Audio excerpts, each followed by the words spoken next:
Buenos días, mis queridos hermanos. Le ruego a nuestro Dios que nos envíe su Espíritu, que nos ayude a comprender su realidad, su perspectiva, su palabra.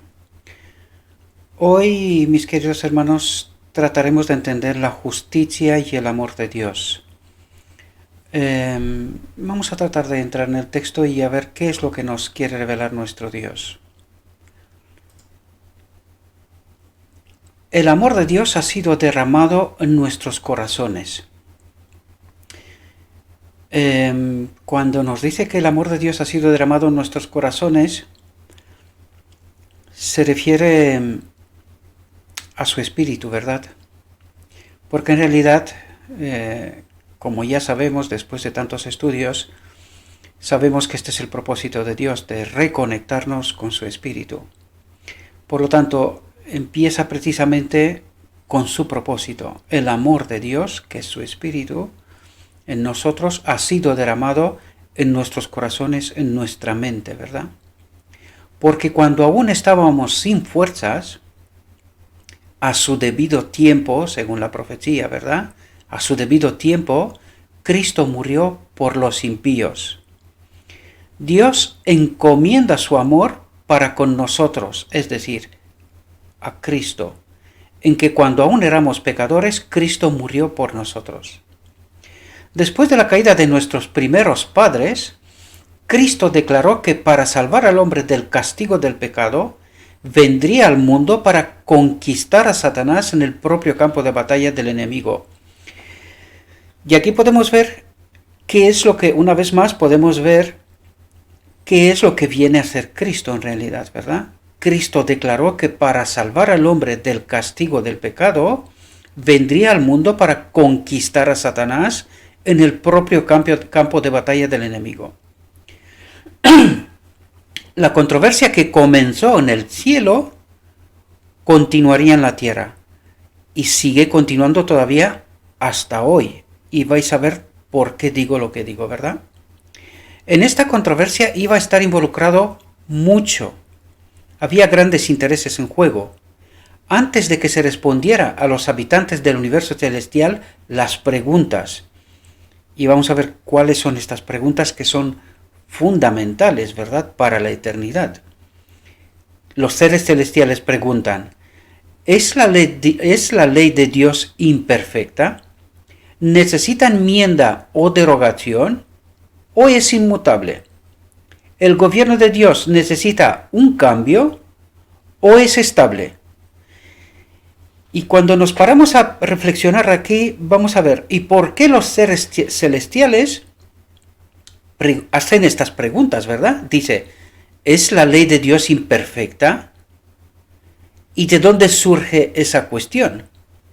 Una vez más podemos ver que es lo que el enemigo de Dios cuestionó en el cielo, ¿verdad? Es la ley de Dios imperfecta.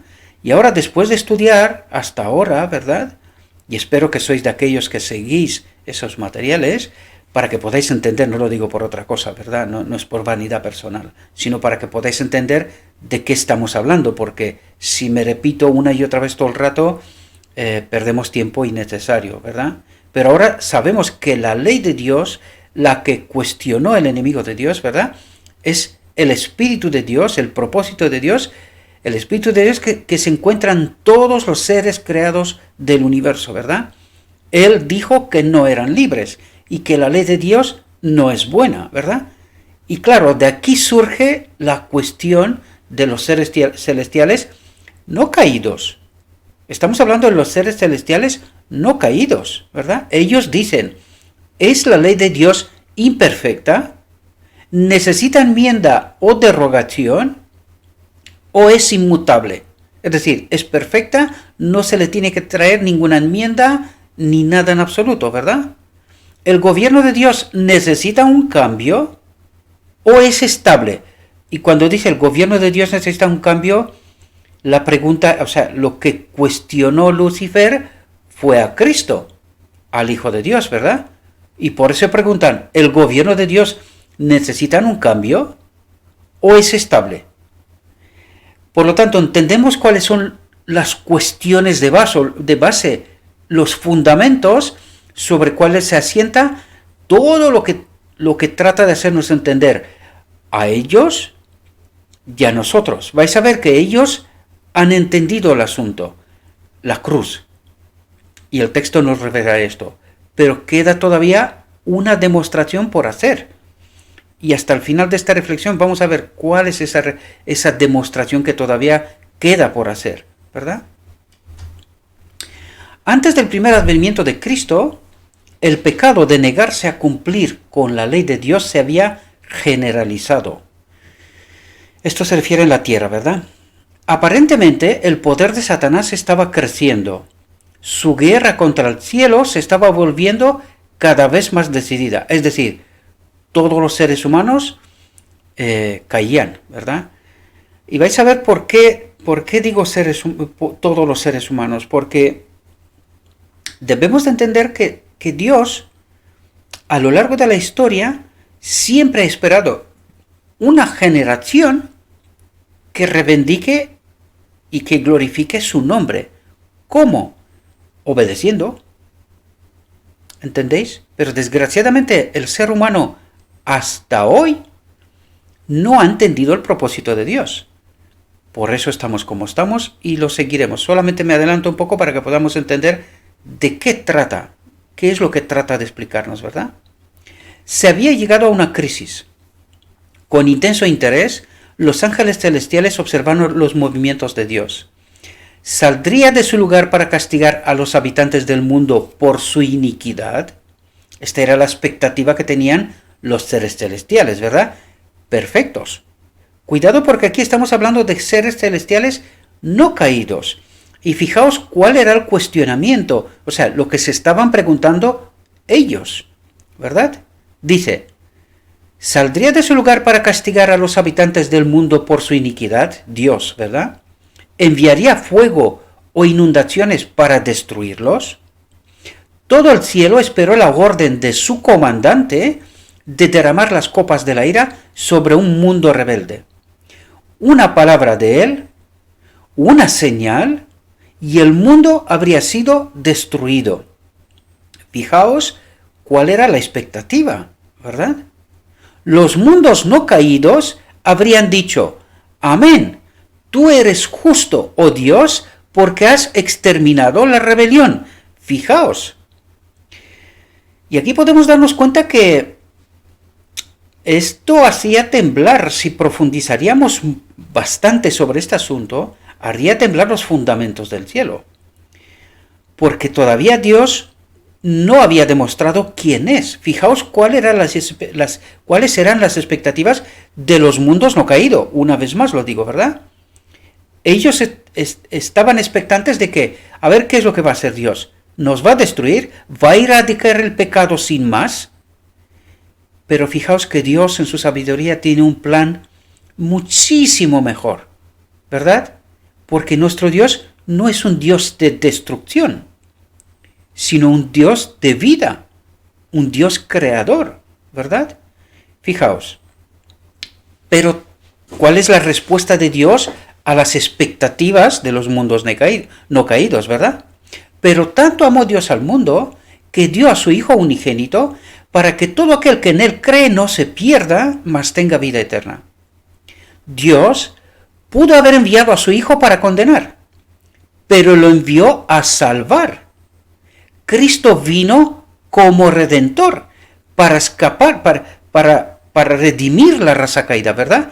No para destruirnos, ¿verdad? Este no es el propósito de Dios nunca, con nadie.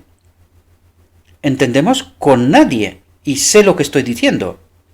No hay palabras que puedan describir el efecto de este movimiento en los ángeles celestiales. Con asombro y admiración, solo pudieron exclamar, aquí está el amor, es decir, aquí está Dios, este es Dios, porque en su fundamento, en su gobierno, Él es amor, y su propósito, su espíritu en nosotros, es de amor, para bien, para libertad. Podemos entender, y algún día vamos a ver con más profundidad todavía, todo este asunto ¿Cómo pensaron los mundos no caídos? Los seres celestiales que eran perfectos en gran manera, como Adán antes de pecar, ¿verdad? ¿Cuál era la expectativa? Y todo lo que pasó en realidad ahí, ¿cómo recibieron todo este mensaje, verdad? Porque nosotros en nuestra condición no creo que somos realmente capaces de comprender toda la profundidad de este asunto. Pero algún día, si tenemos fe y obedecemos, creemos a nuestro Dios, sí que vamos a entender estos asuntos. Nos lo contará el mismo Cristo, ¿verdad? Cristo entró en su misión de misericordia. Y desde el pesebre, atentos aquí para que veamos qué es lo que ha pasado en realidad en la historia de la cruz, en la vida de Cristo hasta la cruz, incluso después, ¿verdad? Cristo entró en su misión de misericordia, de rescate, ¿verdad? Y desde el pesebre hasta la cruz fue acosado por el enemigo. En realidad, quiso matarlo. ¿Entendemos? Satanás impugnó cada centímetro de terreno, ejerciendo su mayor poder para vencerlo. Como una tempestad, tentación tras tentación, lo golpeó. Pero cuanto más despiadadamente caían, más firmemente se aferraba el Hijo de Dios a la mano de su Padre y avanzaba por el camino manchado de sangre. Y aquí tenemos que pararnos un momento porque es sumamente importante. Quiero deciros, mis queridos hermanos, si el enemigo de Dios y todos sus ángeles pusieron toda esta presión sobre Cristo, porque vino a redimirnos, ¿verdad?, a salvarnos y a quitarle el reino de sus manos, cosa que ha hecho, pero todavía queda una obra por hacer.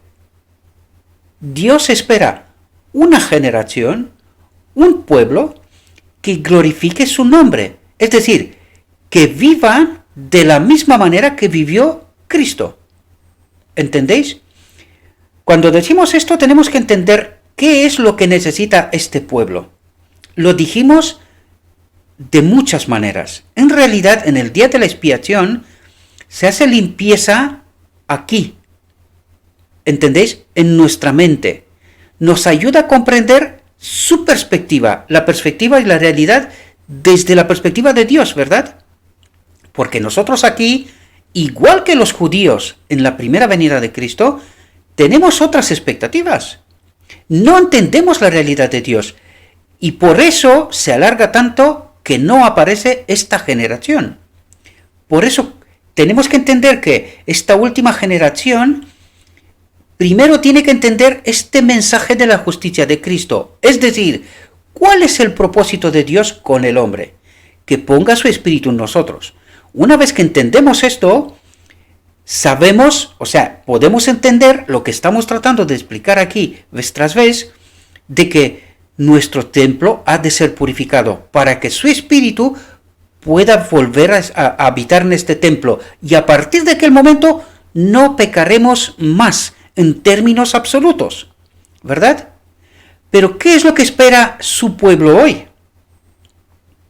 Pues si entendemos las doctrinas que las resalto una y otra vez y mucha gente no las entiende, piensa que yo estoy acusando personalmente personas, ¿verdad?, que estoy señalando en alguna dirección. Se está equivocando. Esta es la doctrina que reina y lo hemos leído de los textos, ¿verdad? Hoy en día pecaremos hasta que Cristo viene y esto es un pensamiento cada vez más generalizado, es el último engaño de Satanás, es creed ser salvos, que esto viene ya desde el siglo II, III, ya incluso primer siglo empezó, ¿no? Al final es creed ser salvo, sin ninguna transformación ni nada por estilo. Por lo tanto, en estas condiciones, con este entendimiento, Dios no puede obrar en nosotros su propósito, ¿verdad? Porque necesitamos entender, estamos hablando de entender una realidad, ¿verdad? Dios no espera de mí que yo deje de pecar.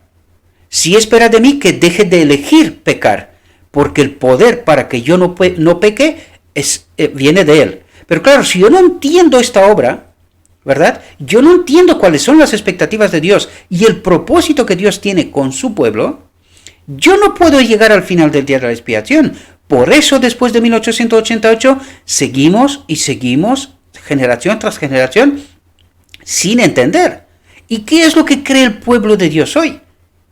Que va a seguir en esta manera de seguir pecando hasta que Cristo viene. Y no entiende la auténtica obra que se tiene que llevar a cabo en el día de la expiación.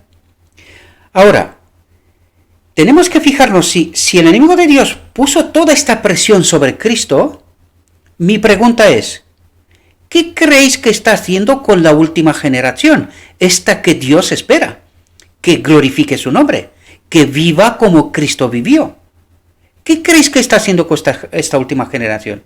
Pues le está poniendo todos los engaños por habidos y por haber sobre ellos, ¿verdad? De tal manera que este pueblo no entienda el propósito de Dios. Y mientras no entiende el propósito de Dios, la historia de este mundo se alarga y él, aun siendo un vencido en la cruz, que vamos a ver en esta reflexión, se ha demostrado quién es y cuál es su propósito, él se perpetúa en este mundo y nosotros seguimos aquí. ¿Por qué? Porque no entendemos cuál es el propósito de Dios, cuál es la expectativa de Dios con este pueblo del día de la expiación, ¿verdad? Y por esto seguimos y seguimos. Por lo tanto, tenemos que entender que se trata de entender correctamente la perspectiva que Dios nos plantea. De eso se trata. Esa es la expectativa que Dios entiende. Tenemos que entender que en 1888 Él mandó un mensaje. ¿Cuál era este mensaje? La justicia de Cristo. ¿Y cuál era la justicia de Cristo? Su espíritu en Él. Por eso Cristo vivió como vivió y por eso fue vencedor. ¿Qué es lo que está esperando Dios? Un pueblo que entienda este mensaje, que entienda este propósito y que haga lo mismo, que glorifique el nombre como Cristo lo ha hecho. ¿Entendéis? Bien, sigamos porque si no, no paramos. Estamos todo el rato dándole vueltas al asunto, pero mientras no entendemos este asunto, permaneceremos aquí. Esta es la triste realidad, ¿verdad?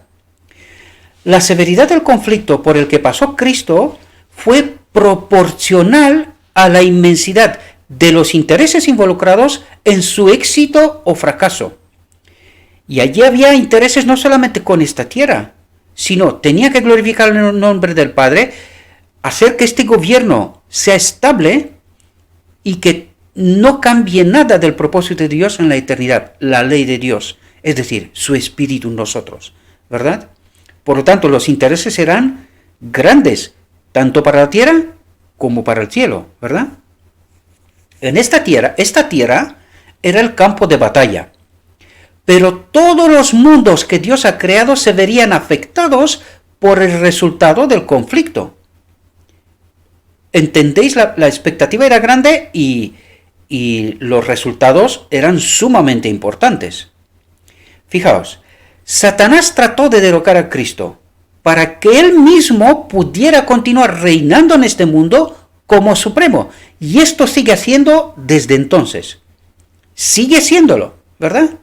Y planeó y llevó a cabo el asesinato de Cristo.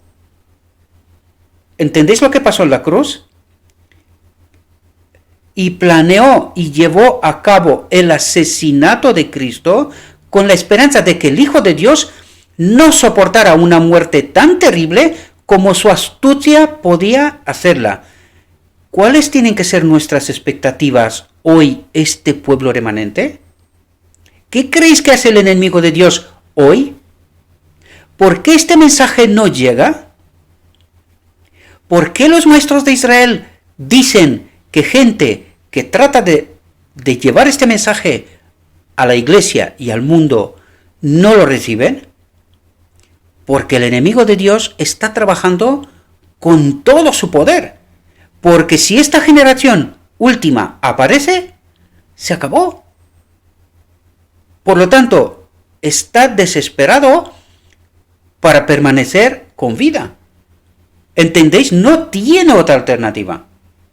Y ojalá entendiéramos nosotros bien esto también, ¿verdad? Por lo tanto, y planeó y llevó a cabo el asesinato de Cristo con la esperanza de que el Hijo de Dios no soportara una muerte tan terrible como su astucia podía hacerla. Pensó en probar la verdad de su afirmación de que Cristo no se abnegó, ¿verdad? Que caiga, ¿verdad? Que ceda ante la tentación. Y esto era suficiente para él. Hubiese demostrado que ningún hombre puede obedecer la ley de Dios. Por lo tanto, la ley de Dios había que cambiar, había que ser cambiada. Y ahora entendéis, ya lo dijimos en alguna reflexión anterior, si esto hubiese pasado, desaparecería toda la creación de Dios, porque tenía que ser retirado el Espíritu de Dios de todos los seres creados. Esto tiene mucha profundidad, ¿verdad? Y estamos hablando ya de cosas que no han pasado y gracias a Dios que no han pasado. Pero desgraciadamente el pueblo de Dios no logra entender estas realidades tan profundas, ¿verdad? Inspirados por influencias satánicas, los hombres clamaron por la crucifixión del Salvador. ¿Qué dice? Inspirados por influencias satánicas. Los hombres clamaron por la crucifixión del Salvador. ¿Y qué está pasando hoy? Cuando Dios envía a sus mensajeros con el mensaje de lo alto, ¿qué es lo que hace Satanás? Fijaos lo que dice, pasa lo mismo que en el tiempo de Cristo. Inspirados por influencias satánicas, los hombres clamaron por la crucifixión del Salvador. Estaban por matar a su única esperanza. ¿Influenciados por quién? Pero nos cuesta asumir esta realidad, porque nosotros decimos, no, nosotros servimos a Cristo. ¿Estamos seguros? ¿Estamos seguros? ¿Por qué desde 1888 estamos todavía aquí 130 y tantos años después? ¿Estamos seguros? Esto es serio, mis queridos hermanos. No se trata de bromas, ni de que uno como yo está cuestionando todo.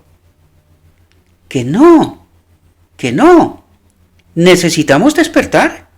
La auténtica realidad, la que Dios trata de descubrirnos, de revelarnos, ¿verdad?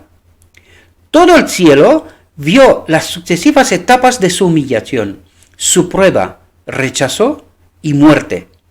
Satanás trazó todos los planes. ¿Podéis entender? Satanás trazó todos los planes, planeó todos los males, enardeció todas las mentes para traer aflicción sobre el Hijo de Dios. Lo hizo todo. ¿Y qué hará con esta última generación? ¿Podemos entender ese conflicto? ¿Verdad? Porque nosotros vivimos en una realidad engañosa, tramposa. Nos parece que, pues más o menos estamos bien. Eso mismo creían los fariseos. Eso mismo creía el pueblo de Dios en su día. ¿Y cuál fue la realidad? Nosotros ahora creemos que entendemos. Ojalá fuera cierto. Porque en realidad no entendemos, mis queridos hermanos. Esta es nuestra desgracia. Él fue quien instigó las falsas acusaciones contra aquel que solo había hecho el bien. Él fue quien inspiró a los hombres a cometer actos crueles que aumentaron su sufrimiento. ¿Y qué hace hoy con sus mensajeros? Lo mismo. No ha cambiado de planes, ni de propósito tampoco. Hace lo mismo. ¿Y por qué no lo vemos? ¿Por qué no entendemos el mensaje de lo alto? Ojalá haya quien despierte, mis queridos hermanos. Satanás trató de hacer parecer que estaba trabajando por la libertad del universo. Estaba decidido a hacer sus argumentos tan variados, tan engañosos, tan insidiosos, que todos estarían convencidos de que la ley de Dios era tiránica, es decir, que su espíritu en nosotros nos tiene sin libertad, que en realidad no somos libres, ¿verdad? Eso es lo que trata de decir, que Dios a través de su espíritu hace lo que quiere con nosotros. Y eso no era verdad, y ahora lo vamos a ver. Incluso mientras estaba colgado en la cruz, asaltado por Satanás con sus más feroces tentaciones, Cristo salió victorioso. no entregó su vida hasta que hubo completado la obra que vino a hacer. A enseñar al universo quién era el enemigo de Dios, ¿verdad? Y con su último aliento exclamó: consumado es. La batalla estaba ganada. Su diestra y su santo brazo le habían dado la victoria. La sangre de los inocentes se había derramado por los culpables.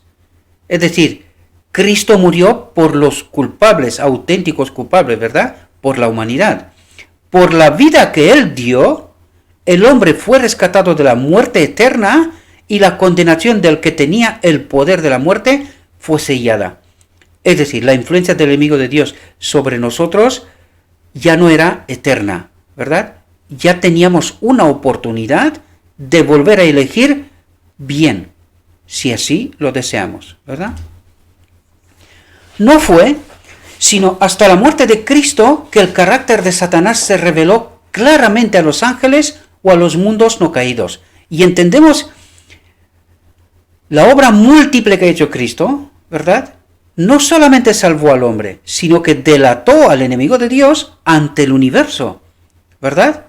Porque fijaos, lo vuelvo a leer para que lo entendamos bien. No fue sino hasta la muerte de Cristo que el carácter de Satanás se reveló claramente a los ángeles o a los mundos no caídos.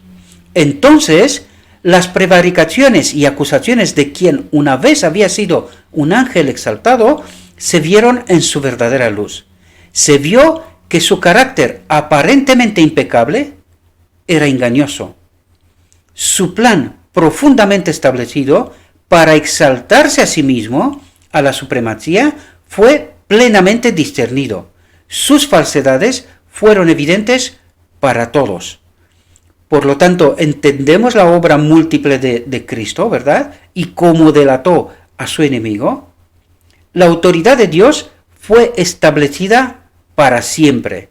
La verdad triunfó sobre la falsedad. No solo en la mente de unas pocas criaturas finitas de este mundo, sino en la mente de todos los habitantes del universo celestial, se ha establecido la inmutabilidad de la ley de Dios. Por lo tanto, ¿entendemos cuál era la cuestión de fondo? La inmutabilidad de la ley de Dios. Estaba cuestionado el mismo Dios, ¿verdad? El curso de Satanás contra Cristo fue anunciado a todo el mundo. Cuando finalmente se resolvió el problema, todos los seres no caídos expresaron su indignación por la rebelión del enemigo de Dios, ¿verdad? Con una sola voz, ensalzaron a Dios como justo, misericordioso, abnegado y justo. Su ley había sido reivindicada por Cristo, pero ahora vais a ver que todavía está esperando un pueblo Dios que haga lo mismo, ¿verdad? Que reivindique su nombre, su ley, ¿verdad? Y nosotros decimos: no podemos guardar la ley, pecaremos hasta que Cristo viene. Entonces, ¿cómo vindicamos la ley de Dios? ¿Cómo vindicamos el carácter de Dios? ¿Podéis entender el conflicto, el problema que tenemos? Y por eso Cristo no puede terminar la obra del día de la expiación y no puede venir, porque este pueblo no entiende su propósito. Y como no entiende su propósito, pues Cristo está en el santuario celestial purificando y purificando y purificando, esperando una generación, un pueblo que entienda este mensaje, que entienda su propósito, que entienda su obra. El universo celestial había sido testigo de las armas que eligió el príncipe de la vida. Las palabras de las escrituras, escrito está. Y las armas que usó el príncipe del mundo, la falsedad y el engaño.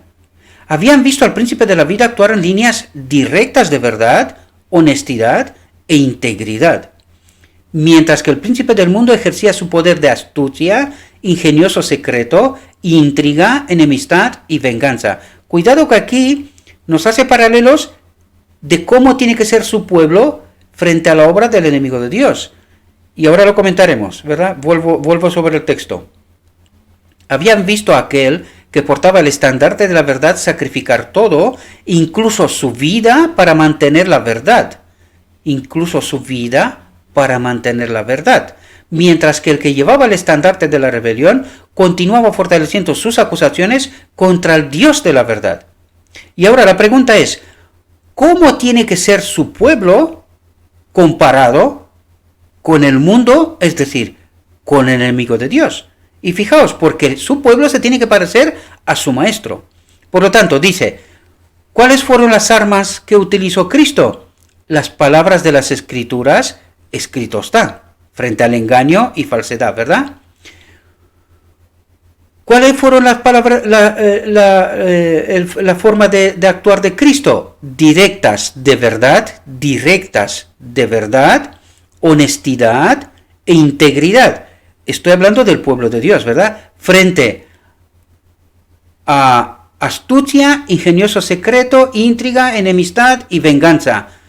¿Está pasando esto en el pueblo de Dios hoy? Pensadlo. ¿A quién representamos mejor? ¿A Cristo o al enemigo de Dios? Porque si hacéis un paralelo aquí entre cómo actúa el enemigo de Dios y cómo actúa Cristo, ahí os podéis dar cuenta quién es quién, de qué lado estamos, ¿verdad? ¿Y cuál es la auténtica realidad de su pueblo profeso hoy? ¿Entendemos?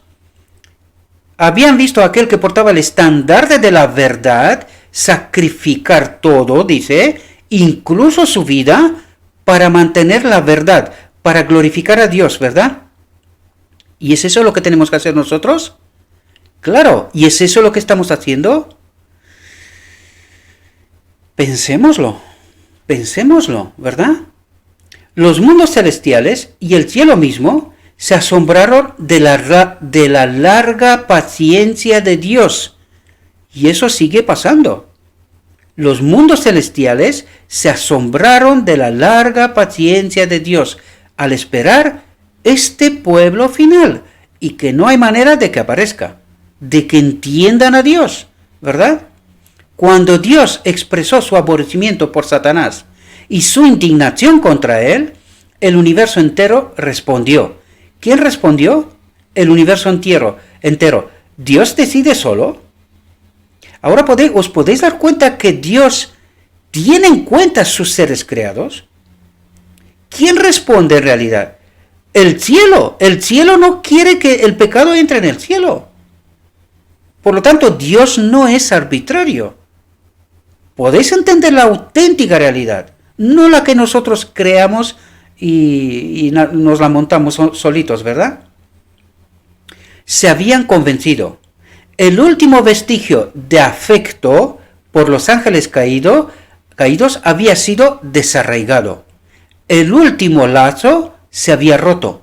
Si hasta entonces tenían dudas, ya ahora lo tenían claro. Sabían exactamente quién es quién, ¿verdad? Y esto mismo pasará al final del tiempo también. Del pueblo profeso de Dios solo habrá un remanente fiel. Y habrá un momento en donde se verá quién es quién, ¿verdad? Porque aparentamos mucho. Pero la realidad se hará clara al final del tiempo, ¿verdad? ¿Quién es quién? El Señor había demostrado su sabiduría y justicia al expulsar a Satanás del cielo. Por su propio curso de acción, Satanás ha forjado una cadena con la que estará atado, porque él mismo, por sus obras, ya se ha atado solo, ¿verdad? Los habitantes del universo celestial serán testigos de la justicia de Dios en su destrucción. Esto ya lo hemos discutido, no lo vuelvo a hablar ahora, ¿verdad? El que conoce a Dios sabe de qué nos habla Dios, ¿verdad? Perdón. El cielo mismo ha visto lo que sería el cielo si se le permitiera permanecer en él. Todos los seres no caídos ahora están unidos en considerar la ley de Dios como inmutable, es decir, han decidido que su espíritu habita en ellos, porque han tenido la oportunidad de comparar cómo es el cielo, la propuesta de Dios, la libertad de Dios y la supuesta libertad del enemigo de Dios, ¿verdad? Y hoy nosotros deberíamos de darnos cuenta, porque la vivimos en directo, mis queridos hermanos. Lo que sí que nos falta es entender cómo es el reino de Dios, pero por fe, por la palabra de Dios, se nos revela. ¿Entendemos? Su ley ha resultado impecable. Su gobierno está seguro para siempre.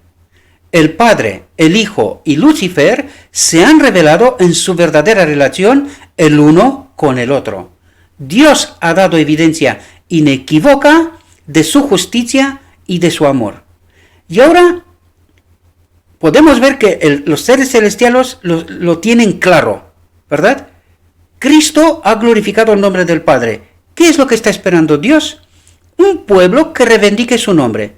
Vamos a ver qué es lo que nos dice Dios con respecto a su pueblo profeso. Mirad al Rey del cielo derramando copioso llanto. Es cuando lloró sobre Jerusalén, pero lloró no solo por Jerusalén, sino por su pueblo hasta el final del tiempo. Y fijaos cuál es la perspectiva. Ved al Hijo del Dios infinito, turbado en espíritu y doblegado bajo el peso del dolor. Los cielos se llenaron de asombro al contemplar semejante escena que pone tan de manifiesto la culpabilidad enorme del pecado y que nos enseña lo que le cuesta, aún al poder infinito, salvar al pecador de las consecuencias que le acarrea la transgresión de la ley de Dios. Atentos. Esta es la radiografía de nuestro pueblo hoy. Dirigiendo Jesús sus miradas hasta la última generación, vio al mundo envuelto en un engaño semejante al que causó la destrucción de Jerusalén. Un engaño semejante al que causó la destrucción de Jerusalén. ¿Cuál es nuestra realidad? ¿Podemos entenderla? El gran pecado de los judíos consistió en que rechazaron a Cristo. ¿Es este el pecado nuestro también? El gran pecado del mundo cristiano iba a consistir en que rechazaría la ley de Dios. Y ahora entendemos qué es la ley de Dios. Es su espíritu en nosotros. Por lo tanto, ¿qué es lo que no entendemos? El propósito de Dios. ¿Qué estamos rechazando nosotros? La ley de Dios, su espíritu de Cristo en nosotros, el que obra purificación, santificación y que nos sella, nos prepara para el reino de Dios, ¿verdad? ¿Entendemos lo que estamos rechazando hoy? Iba a consistir en que rechazaría la ley de Dios, que es el fundamento de su gobierno en el cielo y en la tierra. ¿Entendéis de lo que nos habla? Es del propósito de Dios, de su espíritu en nosotros, ¿verdad? Esta es la ley de su gobierno. Los preceptos del Señor iban a ser menospreciados y anulados. Claro, pecamos hasta que Cristo viene. De eso se trata. O creéis eres salvo, la ley está colgada en la cruz. Los preceptos del Señor iban a ser menospreciados y anulados. ¿No es esa nuestra realidad? Claro, ¿y la entendemos? ¿La vemos? Me parece que no, ¿verdad? Millones de almas sujetas al pecado, esclavas de Satanás, condenadas a sufrir la segunda muerte, se negarían a escuchar las palabras de verdad en el día de su visitación. Terrible sequedad, dice. Extraña infatuación. ¿Quién habla, queridos? ¿Podemos entender nuestra desgraciada realidad? Espero, mis queridos hermanos, que tengamos esta capacidad de razonar, de entender, de escuchar, de obedecer. Porque si no, experimentaremos la segunda muerte. Lo dijo antes, millones serán los que experimentarán la segunda muerte. Espero que nadie de los que escucháis estos materiales pasen esta experiencia, ¿verdad? Os deseo, mis queridos hermanos, que vosotros mismos tratáis de entender este material, esta reflexión, que la estudiéis, que entendéis la realidad y la perspectiva que Dios nos plantea, ¿verdad? Y que tomáis decisiones con conocimiento.